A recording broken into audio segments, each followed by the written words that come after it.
galanni waaqayyoof waaqarratti ta'u. Waaqayyoon ni karaa hundumaa nu gargaaree jireenya keenya kana hundumaa eegee ilma isaa Yesuus Kiristoosiin mo'icha guddaa nu laate kun waaqarratti lafarratti galanni guddaan isaaf haa ta'u. Ani maqaan koo Raajii Dabalaa Barii kan hin jedhamu, waldaan koo waldaa Adoonaay giddugala Kiristoos Buraayuu ta'eetu jiru.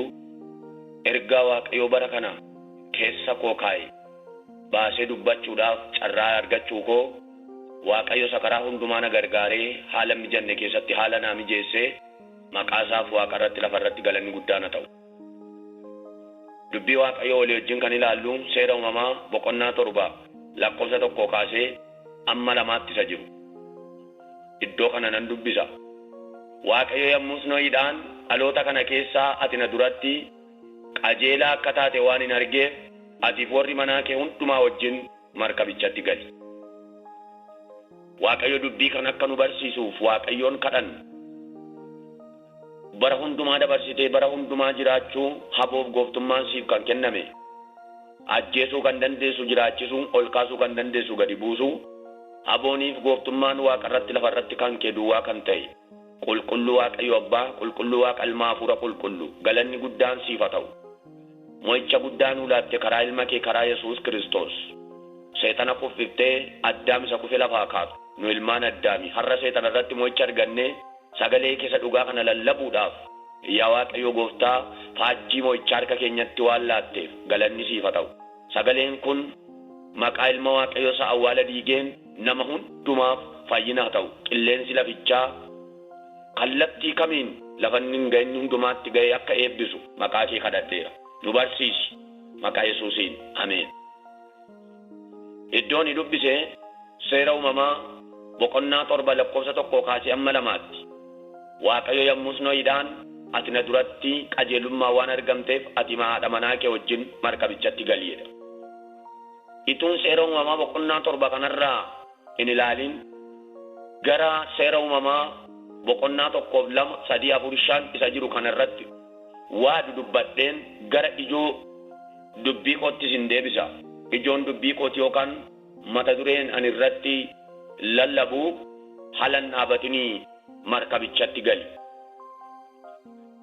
Seerri uumamaa boqonnaan 1 boqonnaan 2 waaqayyo biyya lafaa kana akka uume, edda biyya lafaa uume immoo kutaa kutaa akka itti godhe.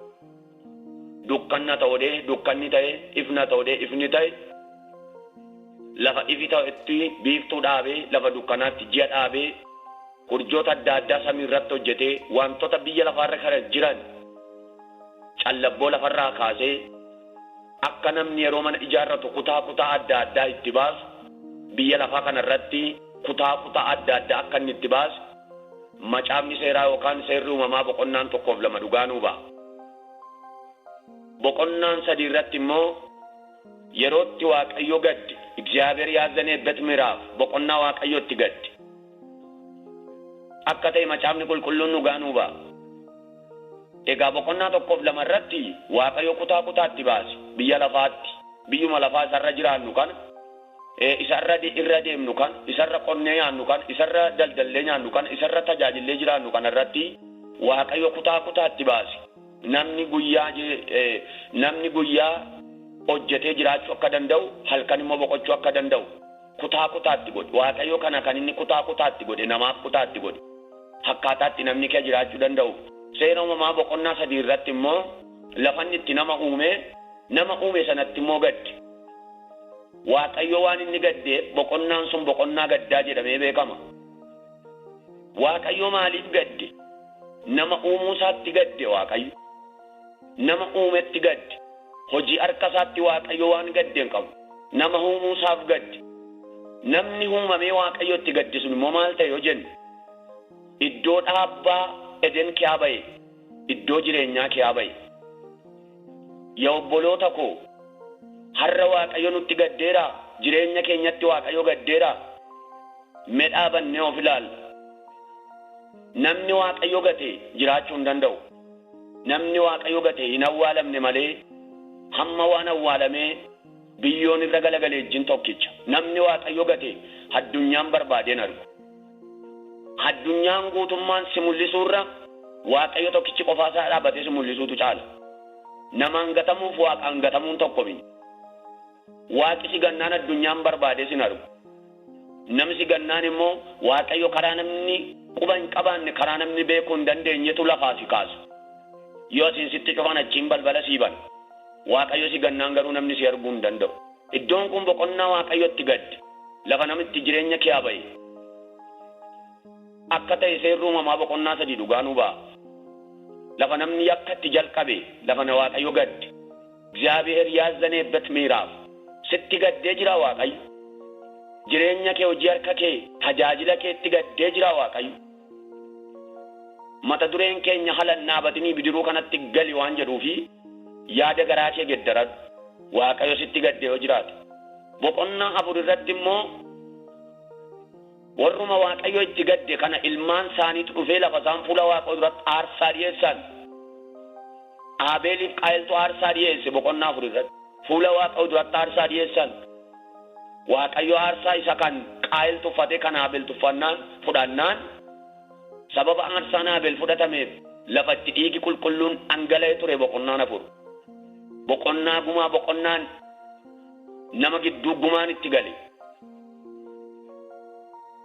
Boqonnaa kanarratti waaqayyo Qaayiniin gaafate attam ta'e obboleessi kee jennaan ani iddoo obboleessa koo miti. Maarree dhiigi obboleessa kee lafaa ol natti yaa'e. Dhiiga nama qajeelaaf lafatu iyya. Yoo nama jiru ta'e lafatu farada. Lafatu waaqayyotti dubbata. Lafni kun anaaf sinitti naasa'u malee waaqayyo isa uumetti hin dubbatu. Iddoo sanatti fuula waaqayyo duratti iyye lafi. Dhiiga Abeeltu dhangala'e karaa malee deeyye. Iddoo sanatti immoo waaqayyo Qaayil jooraa jawwaraa akka ta'u yoo hojjete akka jooru yoo daldali akka jooru murtii kana irratti murteesse. Maaltu sitti murtaa'eera har'a? Hojjettee hiikuu kan nadhabde, barattee hiikuu kan nadhabde, yaada garaa kee geddaradhu. Maaltu sitti faradameera? Firdiin gosa lamatu jira. Firdii seexanaan namatti murtaa'u, firdii waaqaan namatti murtaa'u. Firdiin seexanaan namatti murtaa'u waaqatu namarraa hiika. Firdii waaqaan namatti murtaa'u immoo eenyu namarraa hiiku. Isaayyaas warra hidhamanii akka hiiku waaqayyo dibeera inni jedhe. Isa firdii seexanaan namatti dhufu namarraa kaasa malee firdii waaqaan namarratti dhufu raajiin kamuu namarraa hin kaasu. Qaayil jooraa jawwaraa ta'e biyya jooree jawwarutti galeedha. Sababa dhiigi Abeelin qulqulluun dhangaleef, sababa Qaayin obboleessaa dhangaleef boqonnaa gumaan itti ta'e boqonnaa dhiigi harka namaa kee gale. Isaan kan ammoo waaqayyo ilmaan Abeeliin ilmaan waaqarraa hidhee ilmaan Qaayiniin immoo ilmaan lafarraa hidhe. Boqonnaa 5 irratti immoo dhufanii ilmaan kun olii isaanii fuudhan. Akka isaan ol fuudhan olii hin iyyamne inni tokko abaaramaadha. Murtii abaarsaatu itti murtaa'ee jira.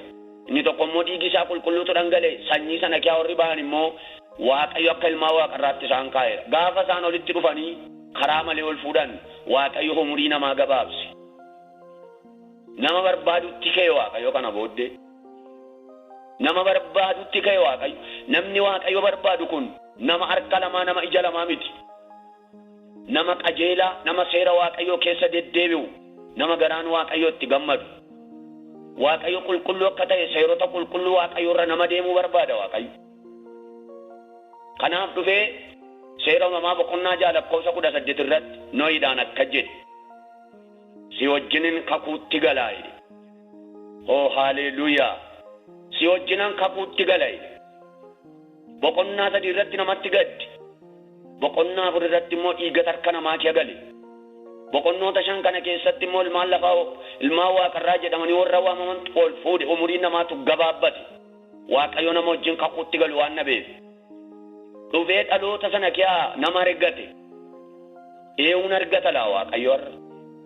Jaarraa 21ffaa kana kee eewun argata. Amantoota waldaa kee eewun argata. Tajaajiltoota kee eewun argata. Atin argamtaa annan argamaa eewutu argamaa jira fuula waaqayyo duratti. Nohiin argate dhufe. Nohiin isa argate akka jedhe. Nohi markaba tolchee. Ajajatti laate waaqayyo. Waan tokko gara biyya lafaatti yeroo dhufu fedhu waaqayyo warra kan saatii ituu karaa ittiin agarsiisin dha'icha biyya lafaatti hin fidu. Gaafa dha'ichi gara biyya lafaatti akka dhufu waaqayyo murteessu warra kan saatii akka isaan oolan karaatti agarsiisa. Sodom Gomoraan gaafa isheen rukutamuu fettu ani yaada koo nannoo saayidee Waaqayyo Abrahaamitti dubbate yaada isaa.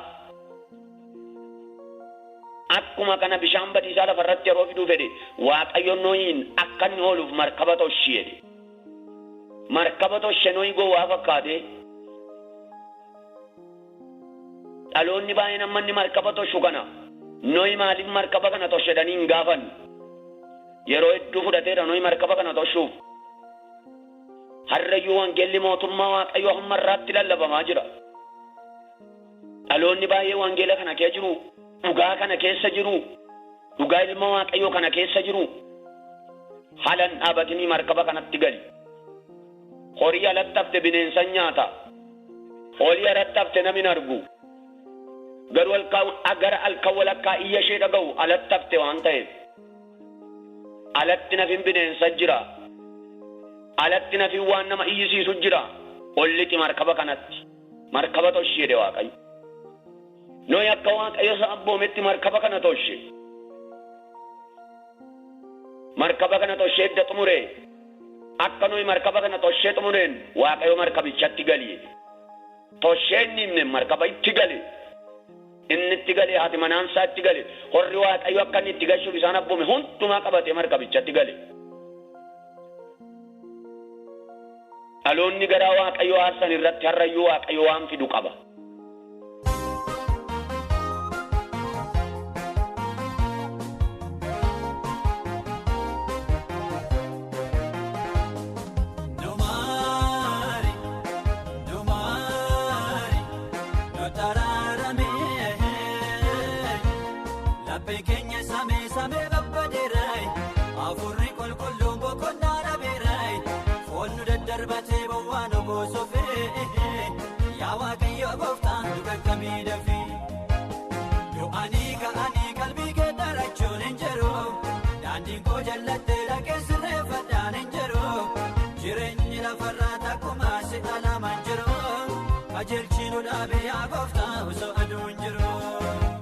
Kotta garaa Waaqayyoon aarsinu.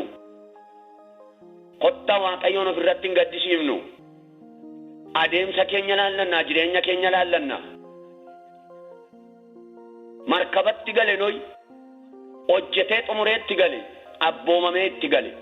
Waaqayyoon dhaga'ee itti gale. Markabi kakuu haaraa immoo Yesuus Kiristoosidha. Markaba isa dhumaa. Saraawwata biyya lafaa. Isa nu ittiin Kiristoos duukaa ol butamnee mirga abbaatti ol ba'uudhaaf eeggachaa jirrudha markabi isheen dhumaa kun. Markaba ishee dhumaa. Eewudhaan Yesuus Kiristoosidha. Yesuus Kiristoositti galaa. Qajeelummaa hojjedhaa Yesuus Kiristoositti galaa. Hojii gaarii hojjedhaa Yesuus Kiristoositti galaa. Firdii hamaarraa maqaatii Yesuus Kiristoositti galaa. Gooftaan na keessa jiraadhaa jedhe bartootaan. An isin kee isin na kee.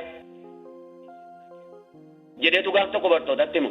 Gooftaa kee on jiraannu ta'e nu jiraachuu hin dandeenyu. Markabi isheen bara dhumaa kanaadha. Nohi akka inni abboomamee markaba tolchee raawwateen itti gale.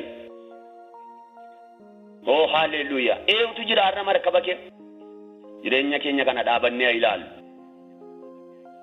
Of ilaalu. Gaafa Nohi bidiruu kana tolchee markaba kana tolchee itti galu.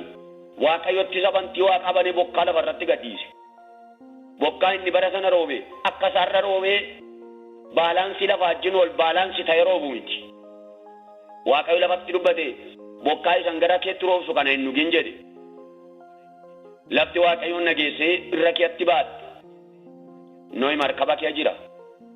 Duyyoo dhufee markaba kee jira. Markaba sana kee ammoo Waaqayyootu jira, yaada Waaqayyootu jira. Nohi markabatti galeera. Qilleensa ka'u, bakakkaa nabuu, cabbii nabuu markabatti galeera.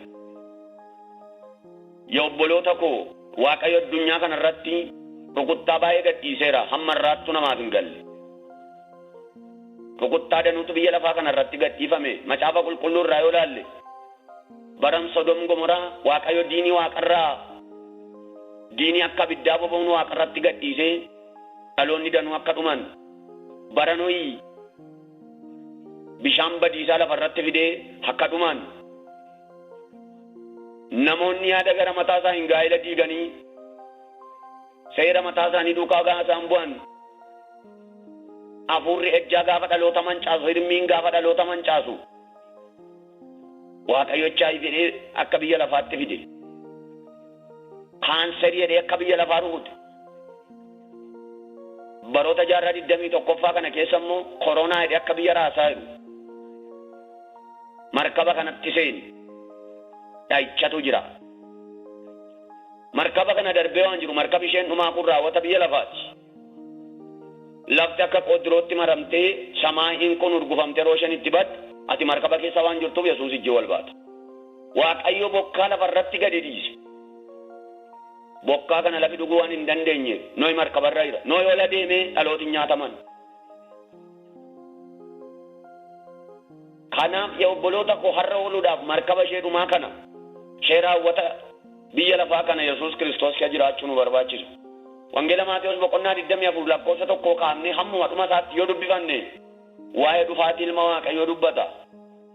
Gooftaan keenya Yesuus Kiristoos akkuma biyya lafaa fayyisuudhaaf gara biyya lafaa dhufe deebi'ee immoo gara abbaa isaatti nu fudhachuudhaaf markaba isa dhumaa ta'ee deebi'ee dhufa. Kanaaf markabi kakuu haaraa Yesuus Kiristoosidha. Macaafi kakuu moofaan kakuu haaraa gaaddidduudha. Akka jechuun nooyi markaba tosh markabi sun Yesuus Kiristoos isa guyyaa dhumaa dhufee namooti isa duukaa ittiin ol butamanidha. Gaafa inni dhufu dhaayicha jira waan ta'eef warri kan Waaqayyo Yesuus keeru waan ta'eef rakkinni tokko isaanirra hin ga'u. Museen lafa onaatti bofa akka fannise akkuma kana immoo ilmi namaa dabarfamee fannifamaa jedhe gooftaa Yesuus. Akka jechuun bofaan nama fayyisa itoo hin ta'in isa ganaa Yesuus Kiristoos dhufee dhalatee du'ee du'a mo'ee ka'uudhaan sanyii addaamin du'ooshuu dubbata. Kanaaf macaafi kakuu moofaa kakuu haaraaf gaaddidduudha. Maal jechuun barbaade? Markabi ishee dhumaa kun Yesuus Kiristoosidha. Namni Yesuus Kiristoos kee hin jiraan balaa kamiif akka saaxilamu akka horii bakkeetti haftee nyaatamuusaa akka namni macaafni qulqulluun nu gaanuu ba'a. Yesuus akka biyya lafaa fayyisuuf dhufe biyya lafaa kana keessa kiristaanota warra kan saatii ta'an mool butachuuf hin dhufe.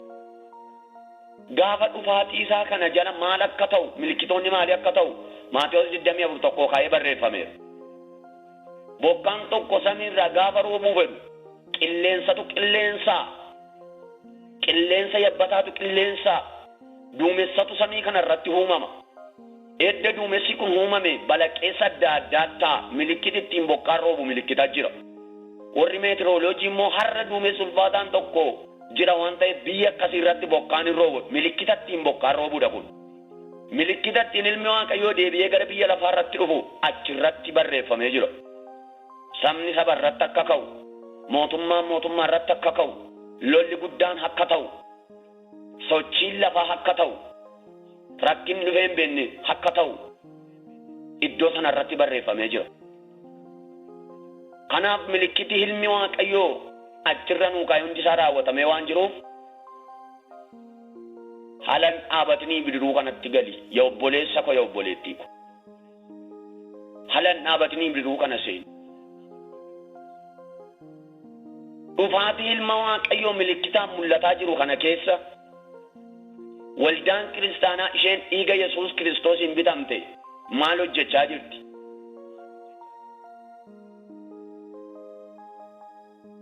Eenyuun lallabaa jirti Kiristoosiin isa dhugaamu?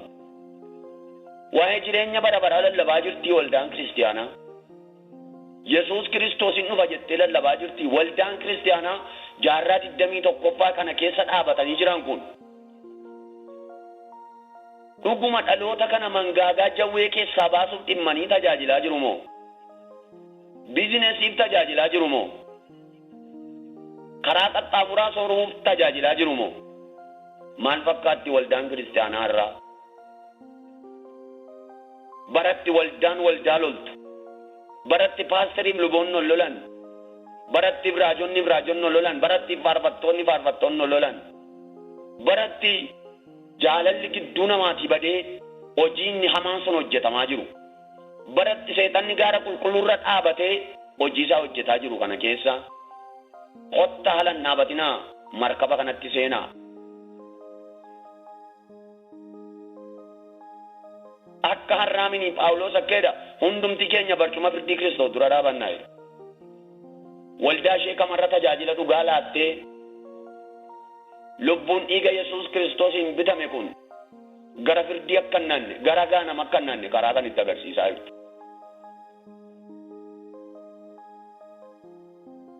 Ofiyyoo jaalala hin qabnu maal karaa namatti agarsiifna?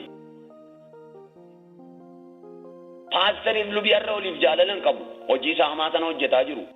Raajonni oliif jaalala hin qaban hojii isaa hamaa sana hojjetaa jiru. Phaawulos ergaa isaa keessatti akkas jedha. Gara warra Qorontos boqonnaa 13 lakkoofsa 1 Qorontos 13 lakkoofsa 1 irratti afaan ergamootaatiin dubbadhee kennaa raajii dubbachuu qabaadhee gaara iddoo isaatii buqqisee amantii guutuu qabaadhee waan an qabu hundumaa deegaa biree dhanna koo gar tokko dabarsee yoon kenne jaalala yoon hin qabu ta'e akka sibiila qishqisheetu jedhe. Waldaan kiristaanaarra jaalala hin qabdu yoo lallabdi. Kiristoosoo biyya lafaa waan jaallateef gara biyya lafaa dhufe. Kiristoos biyya lafaa kana waan jaallateef masiichi mirga abbaatii ka'ee gara biyya lafaa dhufe. Dhiiga isaa isa qulqulluu kana coccobse. Yakka tokko hin qabuun cubbuun tokko balleessaan tokko isa irratti hin argamne. Inni amma du'aatti gadi jedhee abboomame waan inni gadi jedheef immoo Waaqayyo abbaan guddaa ol isa qabeedha. Hamma Golgootaatti adeemee yakka keenya Golgoota gubbaa kaa'e.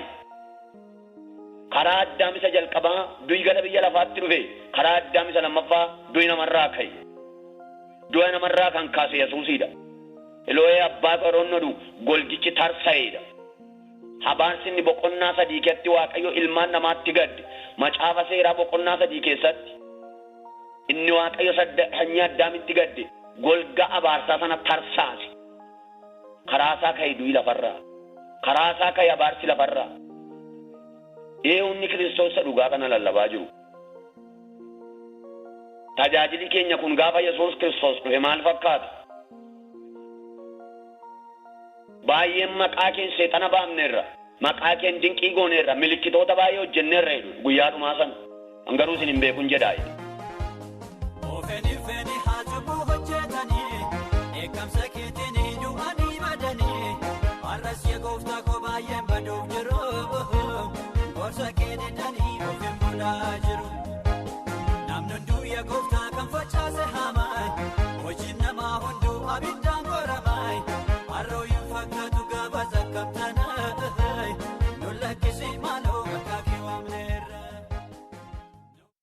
Ottaa markaba kanatti galla. Gooftaan isin hin beeku akka nuun hin jenne. Lakkisaa miseensummaan keessan na bira mini akka nuun hin jenne. Ituma iddoo aarsaarra dhaabannu miseensummaa seexanaa akka hin guune. Namni jaalala hin qabne daabiloosiin miseensa ta'eera. Bineensichaaf miseensa ta'eera. Maqaan isaanii galmee jireenya bara baraatti kan hin caafamin bineensichaaf sagaduuf jedhu Yohaannis. Warra akkasii warra jaalala hin qabneedha. Garaan jaalala hin qabne kan Kiristoos miti. Jaalalli guutummaati jedhe Gooftaa Yesuus Kiristoos ofii isaati. Kanaaf waldaan kiristaanaa walii ishee jaallattu. Abbaan manaa mataa haadha manaa waan ta'eef Kiristoos immoo mataa waldaa kiristaanaati. Inni mataa waldaa kiristaanaa ta'e immoo Yesuus Kiristoos waldaa isaa ilaallachaa jira.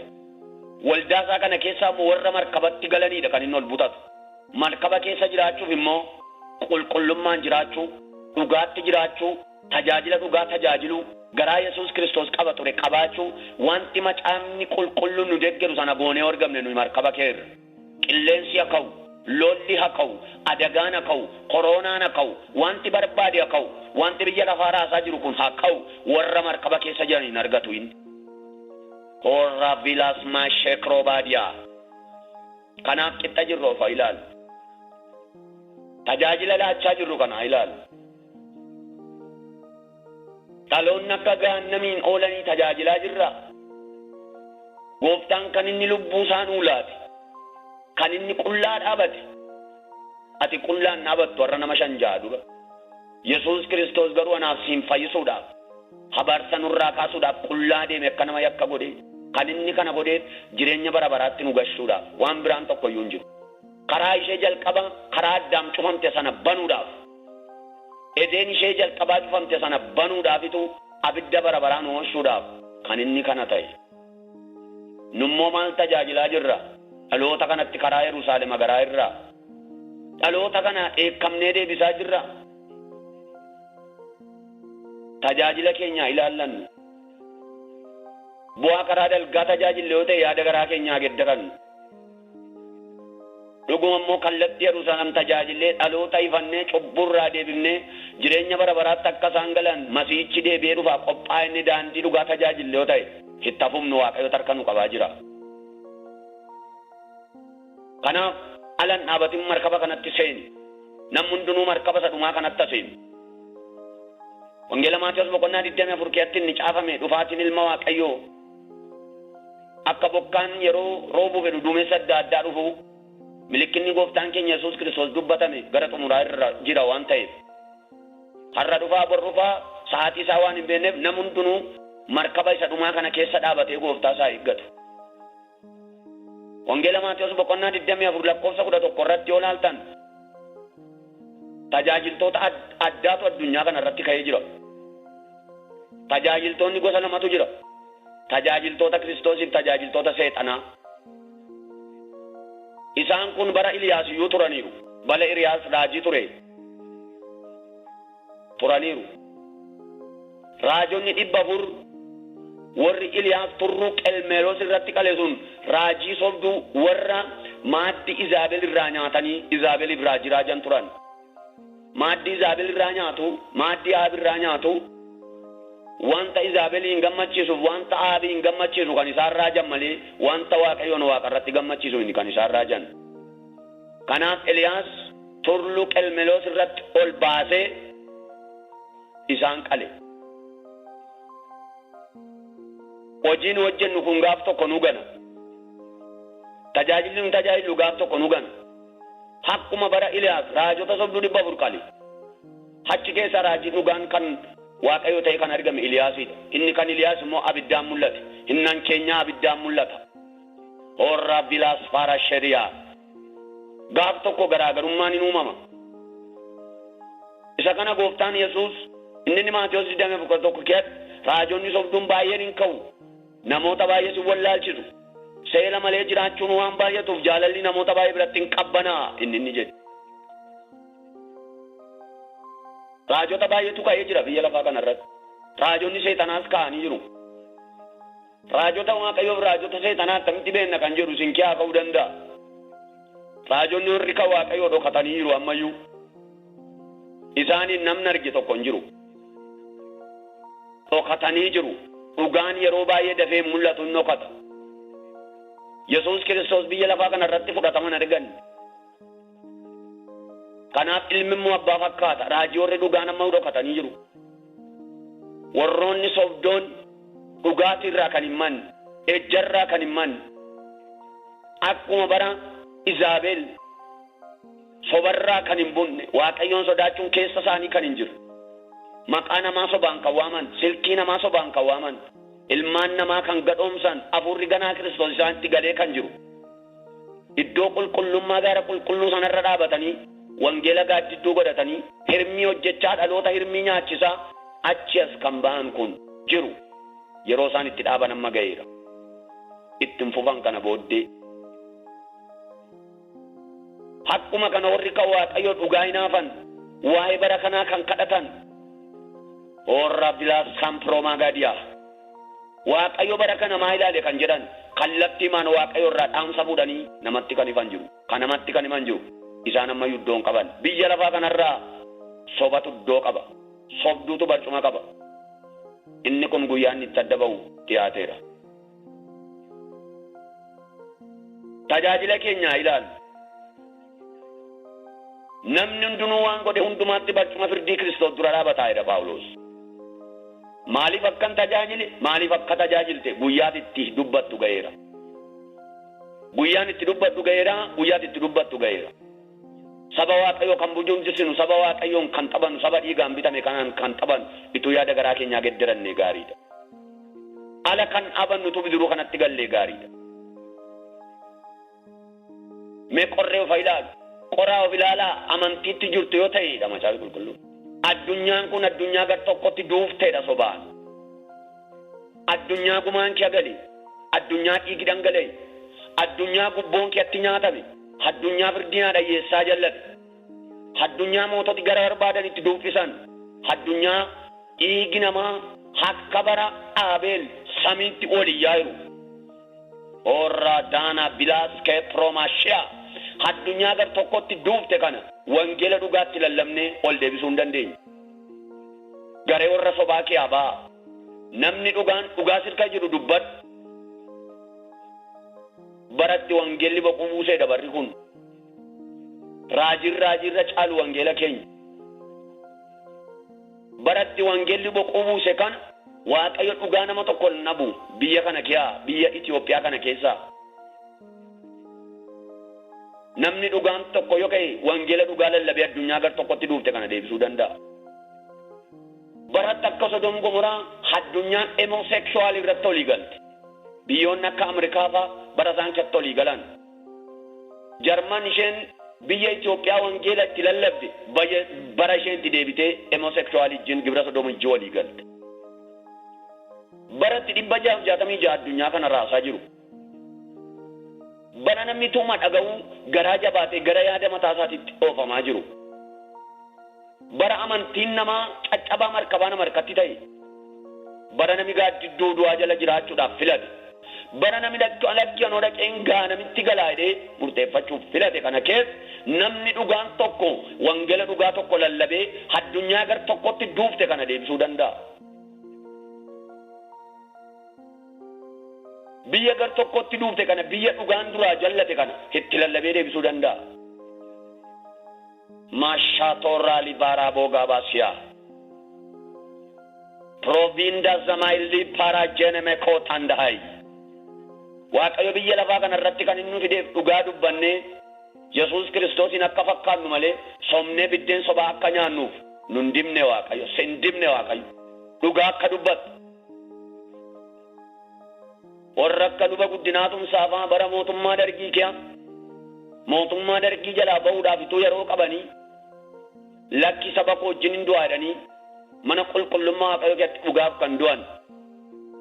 Bartoonni gooftaa bifa adda addaatiin lubbuu isaanii kan laatan fayyaatti gogaan kan irraa bahe mana qulqullummaa irraa gad darbatamanii kan du'an zayitii danfaa keessa kan bu'an addunyaa kana sirreessuudhaaf akkaataa kanaan lubbuun isaanii wareegame.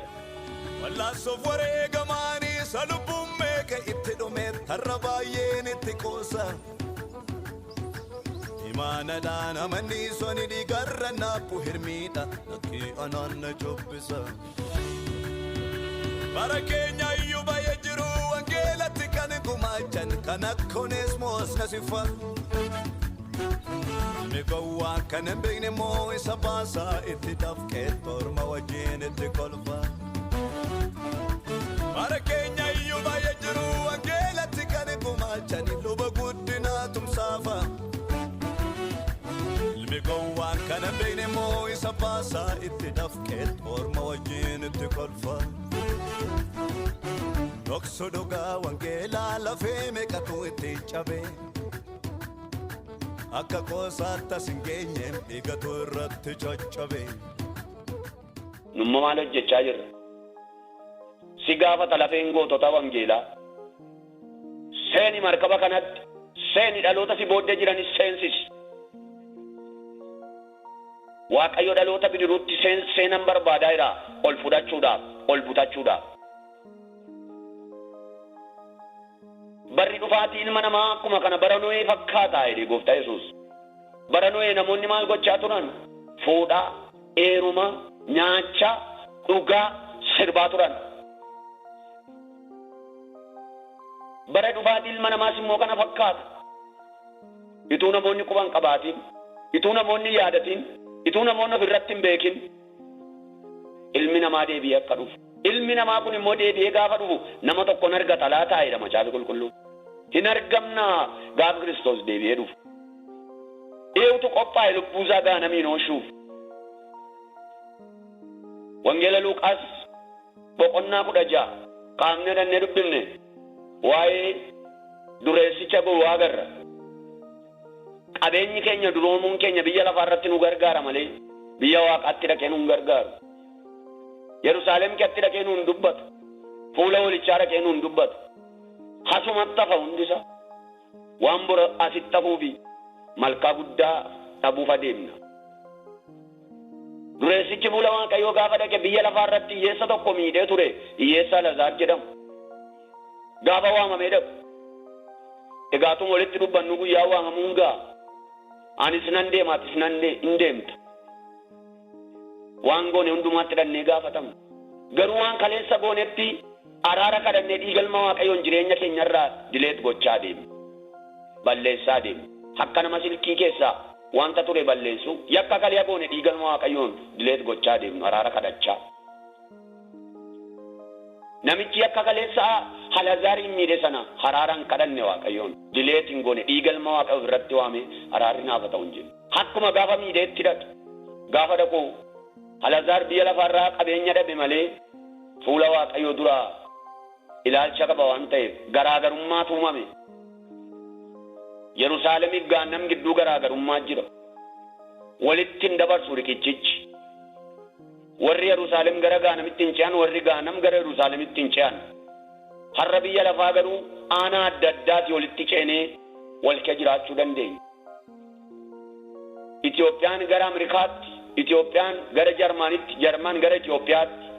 Biyyoonni kun walitti dhufanii filaayii godhanii waliin jiraachuu danda'u. Hachi ol baanaan garuu walitti darbuun hin danda'amu. Daangaan citaadha. Akka biyya lafaa see dureessichi birrii masaan waan malkaatti darbutti fakkaate. Gaafa fala ishee dhabu yaa abbaa koo Abrahaam. Alazaariin na ergi fiixee quba isaattidha. Amma makka inni gubu laalaa fiixee quba isaa. Harraba kootti fidee naaf hacoobsu. Lakkii ati kannoo kee biyya lafaatti fixxe. Tajaajila kee biyya lafaatti fixxe ati. Ati biyya lafaa fo'atte achumatti raatti. Siif Alazaar gidduu bawaa guddaa jira. Egaa akka ta'e immoo deebiin akka koo kan ta'an nama shantu jira isaanii kan nu gaaba. Lakki isaan Museef raajota qabu. Isaan wangeela qabu jechuudha. Sagaleen itti lallabamaa jira jechuudha. Namichi deebi'ee tajaajiluu barbaada. Ituu du'anii hin galu ta'e namoota baay'ee dhufee waa'ee gaanam lallaba. Adaraa of eeggadhaa jedhee waa'ee gaanam kan lallabu namoota hedduu. Bu'aachi keettame, rakkachaa achi keettame. Waaqayyo abidda barabaraan hin dhaamne seexanatti hin gubuudhaaf gaanamiin qopheesseera. Isa gaanam seexanaaf qophaa'e sana keessatti hafe namichi. Waaqayyo naa oolchu, Waaqayyo si haa oolchu. Achi keessatti hafe. Museef raajota qabu. Har'ayyuu Museef raajoti jiru. Tajaajila dhugaa kennaa kan jiran. Har'ayyuu jiru dhagaa wangeela markaba kanatti galaa. Waaqayyo irraa isinitti dubbachaa jira. Abiddaan gubataa hafe namichi. Qannoo kee biyya lafaa irratti hin fixin. Ija keessa waan hundumaarra dabarsee si gargaaruu danda'u bira kaa'ata. Badhaadhummaa caalu Yesuus Kiristoosidha. Ituu aduun sitti lixii yaada garaa kee geddaratti. Biyyi lafaa kun ituu ilaalanii nama nyaata. Biyyi lafaa kun albaadheessa. Dhaloota baay'eetu biyya lafaa kana keessaa eeyyatti ba'u.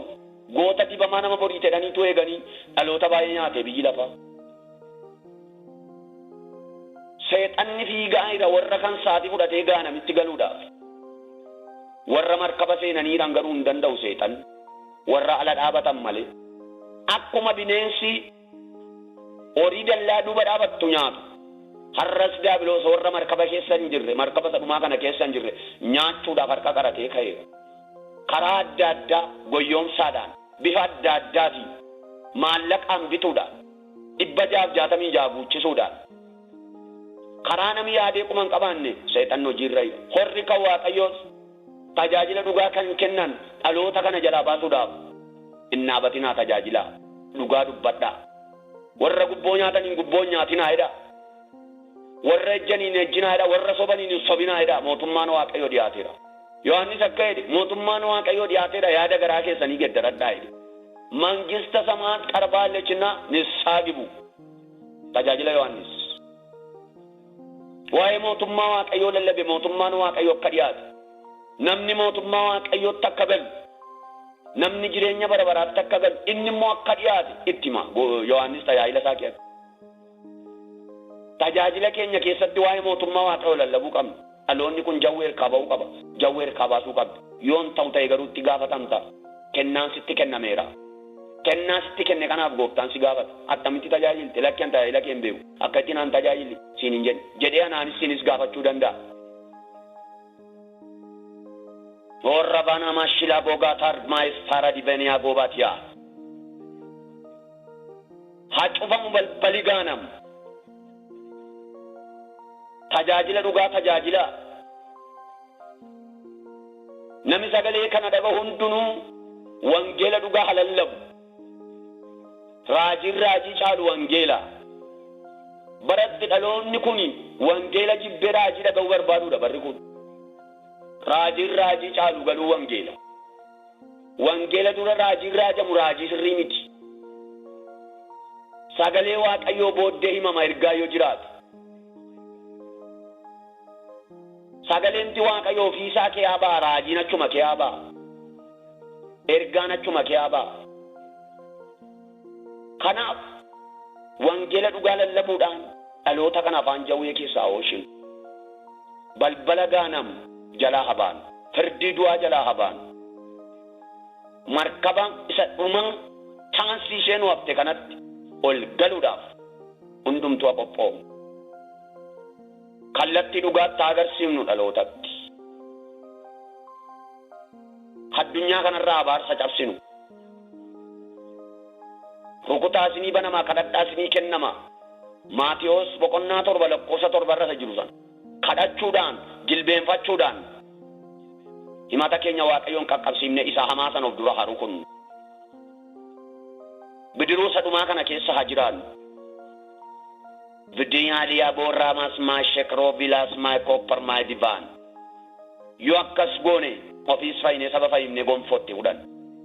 Yoon ta'u ta'e garuu barcuma firdii adii teessoo duratti salphan. Waaqayyo salphina naa oolchu, Waaqayyo salphina si haa oolchu. Warra akka Daani'el faa, warri garamoota ta'an, warri Waaqayyo dibata guddaa isaan irra kaa'e. Nyaata mana mootichaa warri lagatan, warri faayidaaf hin adeemu, warri haala baraaf hin adeemu, nyaata mana mootichaa warri lagatan. Garuu caalanii argaman.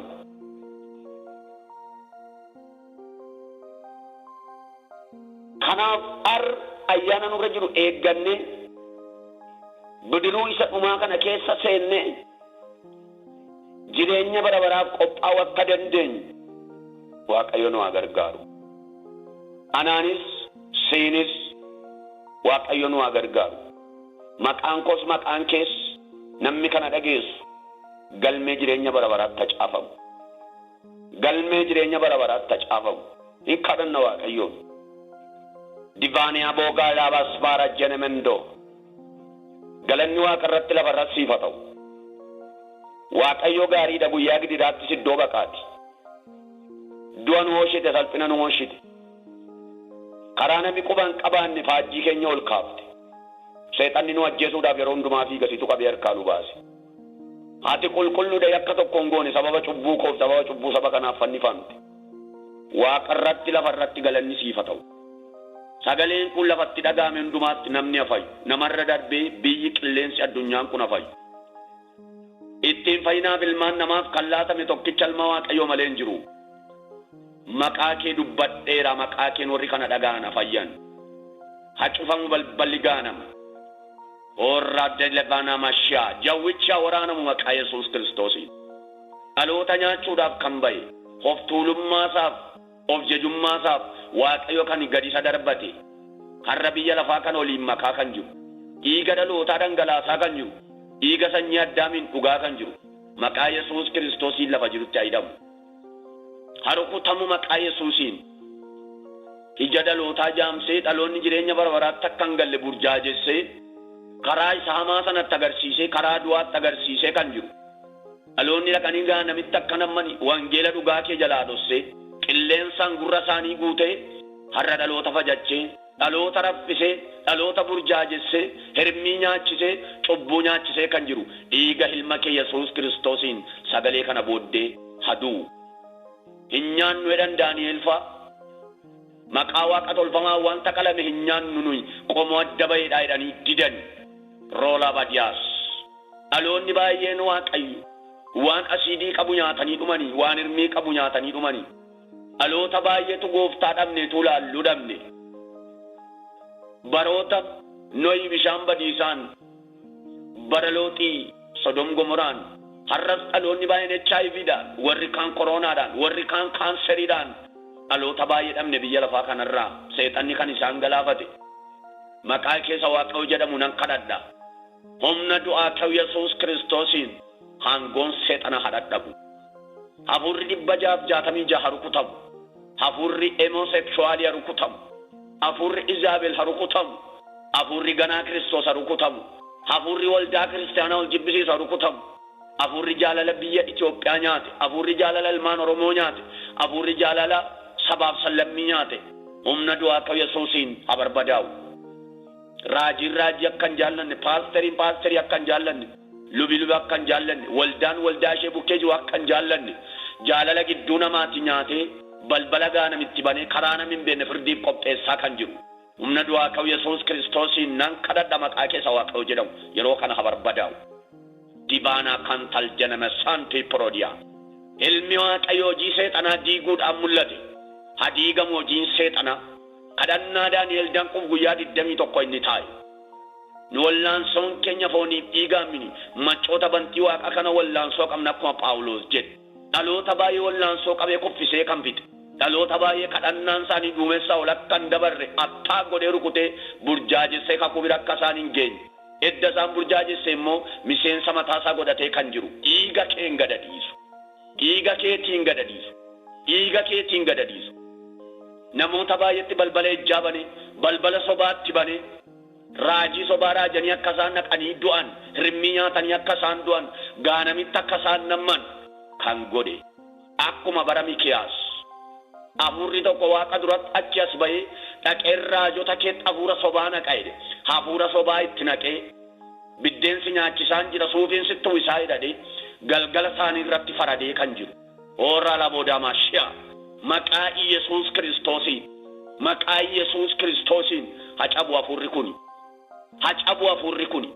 hacabu hafuurri kuni Itoophiyaa irraa hacabu tajaajiltoota irraa hacabu saba keenya irraa hacabu lammii keenya irraa hacabu biyya keenya irraa hacabu qilleensi sobaa haqabamu duumessi sobaa haqabamu sagaleen sibiraan dhufina qabamu ergaan sibiraan dhufina qabamu raajiin sibiraan dhufina qabamu tajaajilli foorjidiina qabamu humna du'aa ta'u Yesuusiin wallaalchisee kan jiru warra kan keetii wallaalchisee kan jiru warra tifoatti wallaalchisee kan jiru warra naqataati irraa qabdu humna du'aa ta'u Yesuus Kiristoosiin harkutamu hakaan Mikiyaasfa hakaan Gediyoonfa hakaan Iliyaasfa biqilanii hakaan lafee Iliyaas irraa haka'u lafee Gediyoon irraa haka'u rootanda lipaara jekompraa baadiyaa tulluu Qermeloos irratti dhibba afur kan galaafate Iliyaas haka'u namni akka Iliyaas garaasi ciibsu haka'u namni akka Gediyoon karaasi ciibsu haka'u namni akka Iftaayifa garaasi ciibsu haka'u namni akka Daawit garaasi ciibsu gooftaa kana waan gooteef galanni siif haa ta'u haba'u jaarraa 21ffaa kana kiyaa hirmiin iddoo aarsaarraa sobi dhugaa fakkaatu haba'u dhiiga Yesuusiin haba'u kan siif hin taane haba'u Ploogaadiyaa ilmaan Eelii xaragii kaas ilmaan Eelii warra foon baran ilmaan Eelii warra ejja baran ilmaan Eelii warra nagaan barre warra dhuma isaaniitti faradee namatti farachiisuuf taa'u warra ayyaana boojisiisuuf taa'u warra bidiruu kakuu boojisiisuuf taa'u kaasi gooftaa Yesuus namoonni baay'een Waaqayyoon jiru jedhaniiru Waaqayyo ulfina isaa yoo fillaatu dhamee caafamee jira warra dhugaa dhokate haduun warra dhugaa ola ba'u hadiigamu duumessi soba hadiigamu addunyaa kanarraa ora jeneme kiipaadiyaa warra akka Istifaanos fa'a biqilan warra akka Phaawulos fa'a biqilan warra akka luba guddinaatumsaa fa'a biqilan gooftaa sin kadhadha kadhata koo dhaga'i digrivaanatti paara chiitiyaadiyaa lafi dhiiga qulqullootaa nyaatti afaan bantii hatuftu dhugaan ol bahee dubbatu addunyaa kanarraa sobii haxaragamu addunyaa kanarraa soba barcuma namaa laati argeen beeku Waaqayyo Uziyaan kuffise jedhamee caafamee jira hakufu sobi didi dhiiga Yesuusiin hafuuf qilleensi taka'u innaabatiin mana qulqullummaa kee innaabatiin biyya Itoophiyaa dhiigi dhangala'uu na dhaabatu dhiigi dhangala'uu na dhaabatu dhiigi dhangalootaa hin dhangala'in addunyaa kana na baarinati kadhata koo dhaga'i kana waan gooteef galanni siif haa ta'u ulfinni guddaan siif haa ta'u kabaji guddaan siif haa ta'u waaqarratti lafarratti maqaan kee ulfaatu maqaa Yesuus Kiristoos gooftaa namicha Naazreetiin ameen. Malo ya Waaqayyo malo ya Waaqayyo malo ya Waaqayyo malo ya Waaqayyo malo ya Waaqayyo malo ya Waaqayyo malo nuja Mexico tano rafne bandera reba badisa yukana kesa tira wateno nisen Kristos foyesa akka choko Kenya ti fayina jennu baye jallanne